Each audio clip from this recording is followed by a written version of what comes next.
Hi there, and welcome to this week's edition of 1080's Career Insights. So today I'm joined by Liz Oseland and Katherine Lambert, and we're going to be talking about how to deal with career gaps. So it seems quite topical at the moment. We've got lots of clients who are talking about having to spend a little bit longer finding their new role. So this is a great topic.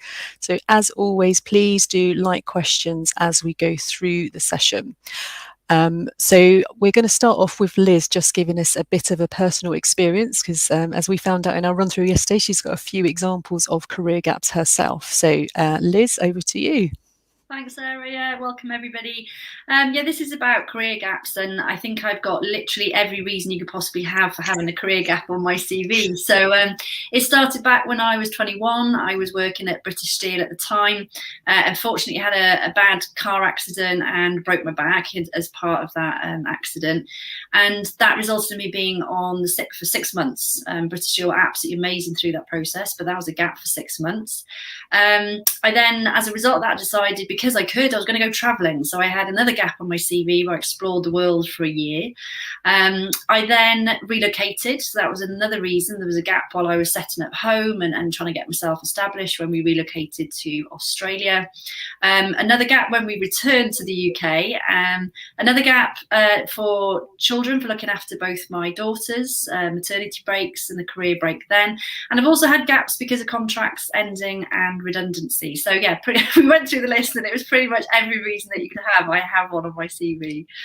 Brilliant. And I think as we talked about yesterday, it's always resulted in you doing something slightly different to what you'd maybe expected. And yeah, absolutely. I think what I've taken away from my career gaps is not dwelling or focusing on that time if it wasn't particularly positive or being out of work, but it was what did I learn about myself, and also like connecting the dots. It's the time I had off and things that happened during that time led to other opportunities later down the road. So yeah, I think when we were chatting, it was looking at, well, what was the outcome and the solution as opposed to focusing on, oh gosh, I've got this gap and what can I do with it?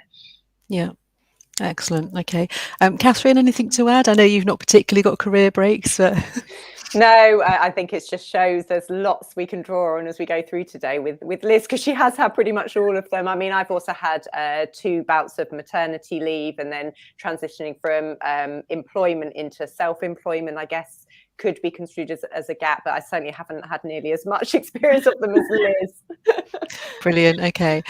So first question is just about the clients that we're working with. So have you got any more clients that are having to deal with this because of COVID, kind of the longer career gap? So Katherine, do you want to start with that one?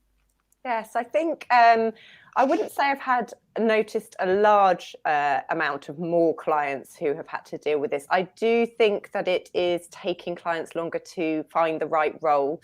And a lot of times that is because they're being discerning around this type of role they want to go into, or perhaps they're looking at this as an opportunity to find something slightly different rather than it being about a big long gap, because there just isn't there aren't roles out there.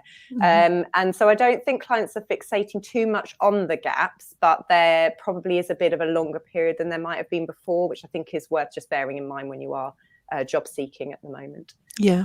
Okay, Liz, and your experience with clients? Yeah, same as Katherine. I don't think any particularly more people are, having the gaps. I think there may be a bit more in the sense of clients' own confidence levels around it because the market has changed, and a bit of potentially an unnecessary fear of, oh gosh, am I going to be out of work for a long time?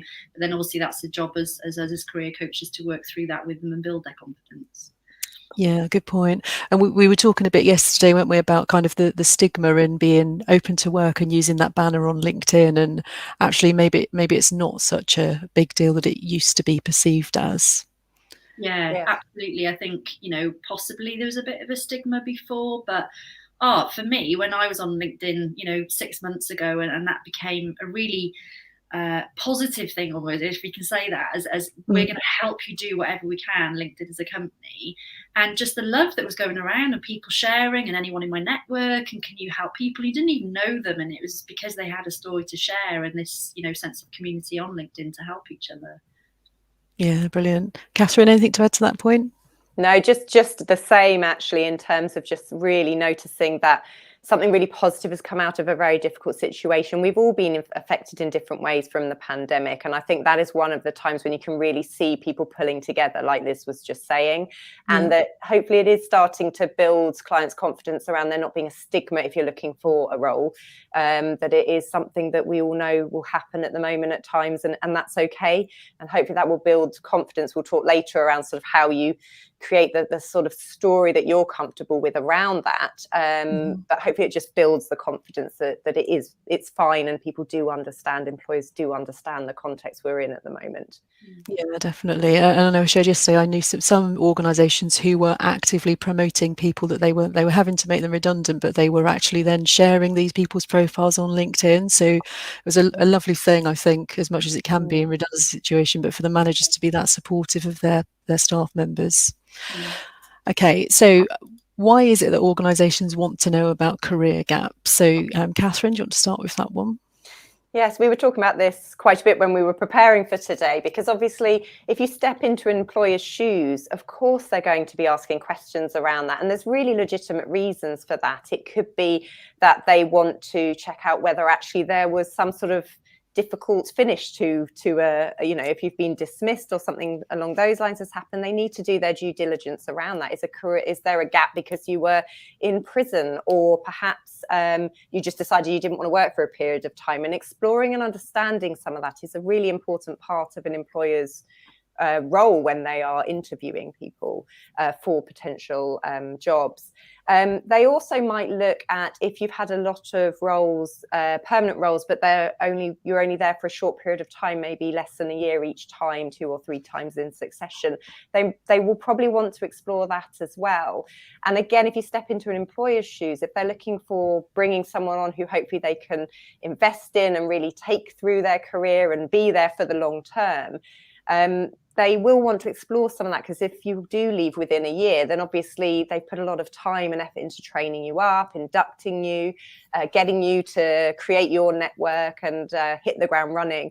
And so obviously what they're looking for are people who do want to stay with that business, hopefully for longer rather than the shorter time frame. So again, I think it's just natural that if you have a gap, it's likely that employers will ask questions around it.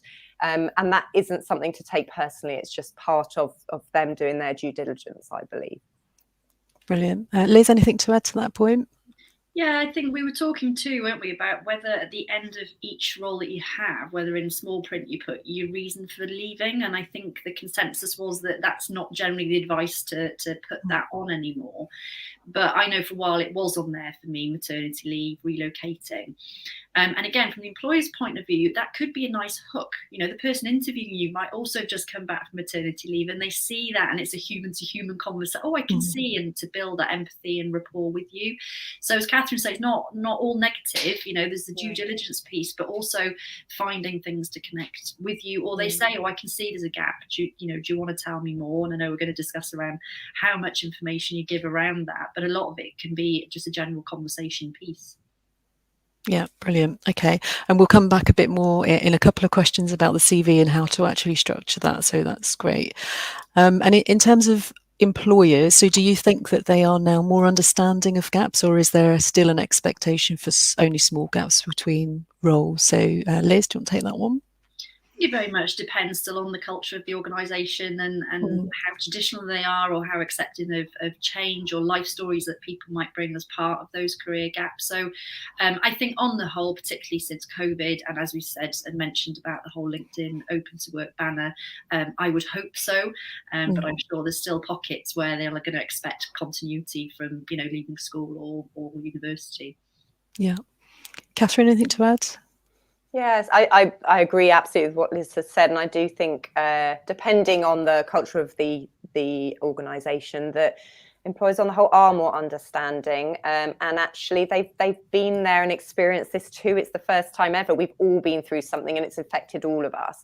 And, actually there's a lot of employers out there who are really proud of the fact that they have been able to support people back to work after a period of being off as a result of what's happened. So I think that some employers are really taking that as something they feel like they're sort of giving back in some way as well. So I do believe that there is understanding, not in every employer, but that probably would have been the same beforehand anyway. So again, it's about thinking about the culture of the organization that you think will be a great fit for you. And perhaps that tells you a little bit around what that's going to be like. And maybe it's not the right choice for you if they are being particularly hot on a very small gap, because it does tell you something about the culture, I believe. Absolutely. And you can see a comment that's just coming from Ellie. So what she's saying here is the gaps are often positive and assist the employer in understanding more about style and personal value. So exactly what we've just been saying. Yeah. So and then again, they can make for great conversation. So yeah, thank you very much for that, Ellie. That's really great points. Okay, so moving towards the CV. So how can you address those gaps on your CV? So Katherine, do you want to start with that one? Yes, so we were talking about there could be times where even just how you structure the CV can be useful. So is it about, rather than doing months and years, you talk in years, depending on how long you've been in some of those positions for. And again, it can just lessen the look of some of those gaps. And again, as Liz said right at the beginning, it's trying to think about what are the outcomes and the learnings that you've got from that time period where you were out. Were there other things that you were doing that has built your skills? It could be volunteering. Maybe you've become a governor of a school. You might be on the Parents Teachers Association. There's all sorts of things that could come in there that you can draw from, and therefore still have things that you've been doing that essentially give you some positive focus for that gap. So maybe bringing some of those things in can be really helpful as well. Yeah, I agree. And Liz? I think also when you've got like sporadic gaps, so if I think back to when I relocated, I tried to dabble at freelance, I did a bit of temping, I did contract work, but there was no continuity throughout that sort of first year. I might be employed for 3 weeks and off again for another 6. So it got to the point where, when you're saying about the dates, I had it as a year, and I put employment various, and I sort of listed what they were just on one line. So again, I wasn't trying to make big if I'd done a 3-week contract temping, but it included temping, freelance, contract work. And then that was the opportunity that if I got as far as an interview and they were concerned about that, then obviously they could raise it. Yeah, definitely. And I think something is better than nothing. I think that's the thing. If you do leave a gap, and I talked about a client example yesterday, so she was off work for almost a couple of years, I think, caring for parents, but she just left it blank because she got a job and everything was all fine. But then she overheard people in the canteen saying they thought she'd been to prison, whereas actually she'd been caring for her. So it's a very strange jump, but that's the thing, you can't control what people are thinking for whatever reason. So I talked to her about, you could just put on your CV 2 years caring for relatives. You don't even have to say it's your parents if you don't want to kind of reveal that much information, but definitely something to show what you've been doing in that time. And as you say, it can be another personal thing. Maybe you've been renovating a house, or you've been raising your children, or just took some time out because you could. Yeah, absolutely. But you will draw on those experiences and they will become part of who you are going forward. And I think that's really important. In all those examples, there will still be things that you can talk about in terms of either what you learned about yourself or what skills you had from them. So there's always something, I think, that you can then talk to as part of that story of your career, I guess. Yeah. Definitely. And then going back to your point, Liz, about reasons for leaving on CV. So do you think good idea, not good idea? I think it's a personal choice. Yes. It depends on what type of roles you're going for. If you've got any sort of doubt that this is going to be picked up, it's the whole proactive versus reactive. Do I tell them what it is so that those assumptions, like you've just given for your friend, are not there and it's evident on the CV? Or is it left, but likely, yes, you are going to be questioned further in an interview. So, yeah, personally, it's a personal choice. I don't know what general sort of advice is at the moment on that, but Catherine? Yeah. I think it very much depends on what the story is for you. So if you've had 3 quick successions of being made redundant, then that might start to feel like it's looking like a pattern. And then is there, again, you still will probably have to talk about some of that, but it might not be something you want on a CV where they might sift you out before they've even got you to interview and you sort of sell yourself in that way. So again, I think it's looking at it in a cold, hard, black and white, what does this look like if I was a prospective employer? And does that help me tell my story or not? And I think if you just look at that for your own situation, that will really help you decide if it's a helpful thing to put on or not. So I don't think it's a hard and fast rule. I think it just depends a little bit on the natures for leaving or having gaps, very much so. Absolutely. And I guess it could also be a space thing as well. So if you are tight for space, then maybe don't include it. And I think typically I would say to people, don't include it. However, if it is really varied reasons like your examples, Liz, then like you say, that does add a bit of interest in the conversation starter. So I think it's just what works for you as an individual.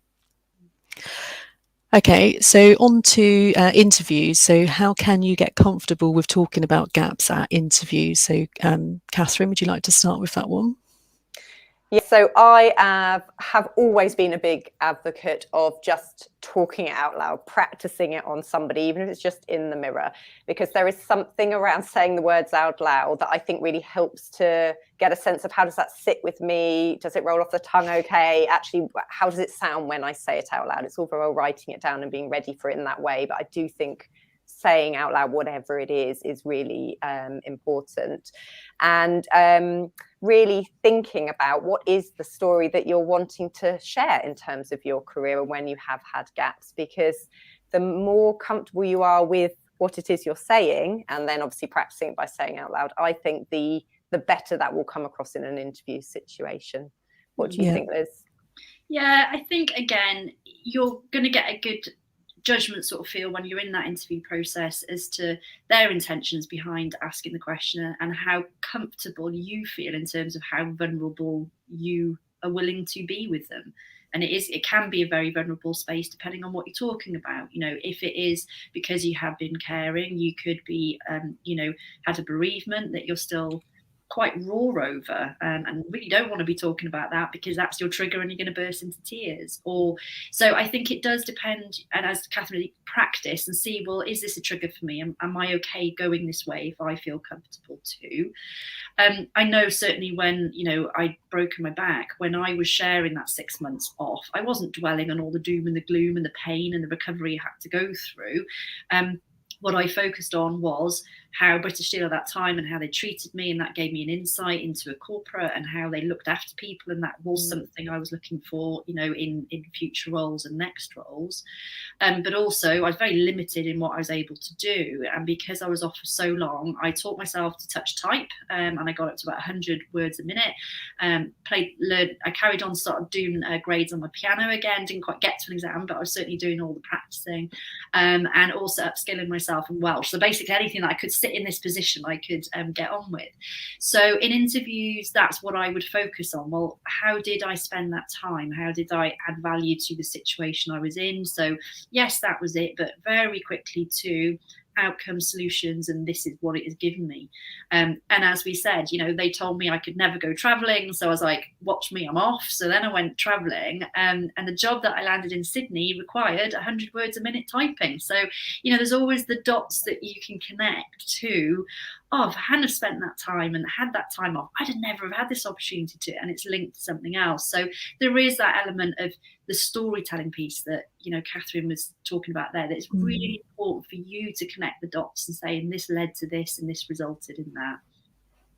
Absolutely. We were talking a bit about stories yesterday as well, weren't we? So kind of getting your story straight almost and just feeling comfortable with it. So if, for instance, you left an organisation and it was, I don't know, maybe the organisation's not got a brilliant name in the market now for whatever reason, then just being comfortable talking about that and, as you say, practicing, talking it through with people so that you're not panicked on the day when you get asked why you left.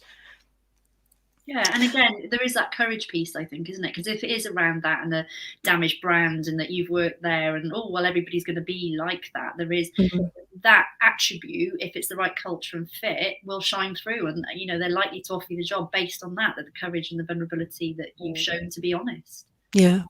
Excellent. Got a really good point from Ellie here to say a well-written covering letter will support the CV gap. So yeah, that's a really good point as well, to use that cover letter to explain a bit more about those gaps. Yeah. Okay. So we've sort of touched on this. So what if you don't feel comfortable for personal reasons talking about gaps? So for instance, if you've had a period of illness for you or a relative, something like that. So Katherine, what advice would you give to people there? Yes, and I think Ellie's point there actually is also going to be helpful for that, because you might already have been able to talk to some of this in that. And if they've brought you through to interview, then you might have already started to address some of that if you are finding that it's something that you are not feeling comfortable talking about. I would always say, what are the bits that you are comfortable talking about? Because we already have described the fact that it's likely that those gaps are explored and questions will be asked. So the more you can be comfortable with saying something, the better. And if it's something that you really feel like you're worried you might, get emotional, or it might knock you off course in terms of your interview, then is there an opportunity perhaps to be in touch with the interviewer beforehand and share that? This is something that I'm still feeling really vulnerable about. This is the information. I'd really appreciate if we don't touch on this too much, because I think it will knock me off course on my interview, or whatever it might be. That might be something to think about. But I would always go back to, what are the bits that you do feel comfortable talking about, and how can you focus on those and those outcomes and the positive parts, rather than the sort of raw bit, if it is something that's raw for you. Yeah. Anything to add to that, Liz? Yeah, pretty much as Katherine said. I think that honesty piece around, I can give you as much information as I can, but in that, when you're in an interviewing situation, you are nervous, let's face it, but you're also trying to be the best you. And so if there is a trigger, you're being honest about that, because you want to focus on the whole package and not just that gap, and that's likely to set you off. Have another conversation about that another time, so that if it does trigger you and they're interested in finding out, then that's all it's about, but it doesn't then diminish your performance for the rest of that interview because of that. Yeah. And I guess also, if it is something that's emotional, make sure you've got tissues with you, and if it happens, then you're human, you're obviously showing your vulnerability there, and you would hope that the interviewer would be understanding. Yeah. It can sometimes be a real source of connection, because actually you just don't know the person in front of you, and what they might be very empathetic to that for some reason, or have been through something similar. So even if you do have that happen, that doesn't mean all is lost. It could be a way of someone really connecting in with the human side of all of this, which is really important in an interview. So if it happens, it happens. And it doesn't mean that the interview hasn't gone well as a result. It just means you've been really honest about how you're feeling. So don't be afraid if that does happen, that it means you won't go through to the next stage, or whatever it might be, because it can be a really good source of connection with somebody. Yeah, that's a good point. Okay, we didn't cover this one yesterday, but I've just thought of it as we're going. So what advice do you have for people who are in a career break now and are looking for work? So maybe it's taken a bit longer. So I have just thrown this in, but Liz, have you got any thoughts on that? Again, I think it totally depends on the situation and financially where you're at and things like that. Obviously, there's going to be the pressure on if you need to financially go back to work. But I know we were having a discussion around, some people have actually been really enjoying their career breaks. Just revisiting, what is it they want? What do they want going forward? Enjoying spending time with family, looking after children, and opportunities that they wouldn't have. So I think if you're in that situation, genuinely enjoy it. And if people are putting pressure on you, friends and family, I only got a job and things like that, it's owning that this time I'm not going to get back, and I am enjoying it. For those who, I think it is a bit more of a pressure piece, that that this is becoming an issue for them, then it's just being as proactive as they can be, getting that story right, and seeing, well, what else could they do with their time? What are they learning about themselves? Not just necessarily upskilling in something or volunteering, generally, what are they learning about themselves? Because that is also then a conversation starter. I realized I had way more patience than I ever thought I had, or I've become a lot more resourceful or resilient, and have your little anecdotes to share what those are. Yeah. Katherine, anything to add to that? Yeah, I think a lot of this is also, if you're in a career break looking and it's taking time, it's about that bit of keep going. You'll get there, because it can be really demoralizing if you're going through these very long processes sometimes and not quite securing the job at the end of it. But every time you do that, you are learning a bit more about yourself, aren't you? So make sure you're seeking feedback on what went well and what didn't. Take that on board, reflect on it. What does that mean I want to do differently next time? So that every time you have an interaction, you're learning from it. And just this bit of trying not to get despondent. There will be a role out there that is right for you. You probably haven't quite found it yet. And I know that's much easier to say than do if you're having this happen time and time again. I think the more you can hold on to, right, what are the positives I can take out of each interaction, and what can I learn from that, and how can I do something differently next time, just helps you keep the momentum and keep moving forward, rather than feeling like actually I've taken a step back every time I get a knock of some sort. But it is hard in those situations, and no one's pretending otherwise. But just have belief in yourself that you will get there, because you will. Yeah. And I also think don't be afraid to ask for help. We know the power of networking, the power of LinkedIn, and if you haven't taken that step yet, then I highly suggest that people do. You don't have to be, alone in this. And go and get that support where you can. And since you have got some time, go and listen to all the other videos that 1080 are putting together, job hunting and CVs, and just absorb whatever you can to get it right. Yeah, that's really good. And I have actually had a client who financially she did need a job, and she was out of work for almost 2 years. So what she's ended up doing is getting a temp job, which actually that was harder than it sounds anyway to get that, because she was relatively well qualified. So it did take her a while to secure a temping role, but she's kind of doing that now, and it's on like a 4 weeks at a time type situation. So she's looking for a permanent job at the same time, but it was just important for her to get her back into the workplace, even though the money's rubbish, but it's something coming in, better than nothing. So I think if you can take sort of those sort of financial sacrifices, or you need to, then that's an option to be thinking about. Yeah. So I've got another comment in from Ellie. So thank you, Ellie, for all your contributions today. It's been really helpful. So I think as employers and candidates, we need to explore part-time and flexible working. This might have been more affordable to businesses and attractive to those struggling to get the motivation to jump back in. So absolutely. Really good point. Yeah. Okay. Back to the questions. So we just very briefly touched on this. So if you are on a career break because you've decided you can, and you're getting pressures from others to just get a job, have you got any kind of comments on that, Catherine? Yes, we were talking a lot about this, weren't we? And the fact that, say it's relatives sort of saying, I think you just need to get back on it and earn money and be in a secure role and all of that. And I think it's about remembering, because there is a lot of pressure that comes with that, but it comes from a good place, and it's normally because people want the best for you, and they're just assuming the traditional way that it's always been done in the past is the way it's going to be done in the future.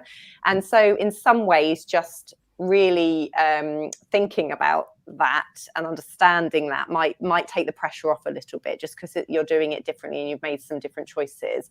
They're a lot of the time they want the best for you, and they just aren't seeing the way you're choosing to do that as being what they perceive to be the best. And I do think it helps if you know it's coming from a good place, because otherwise it can feel very frustrating.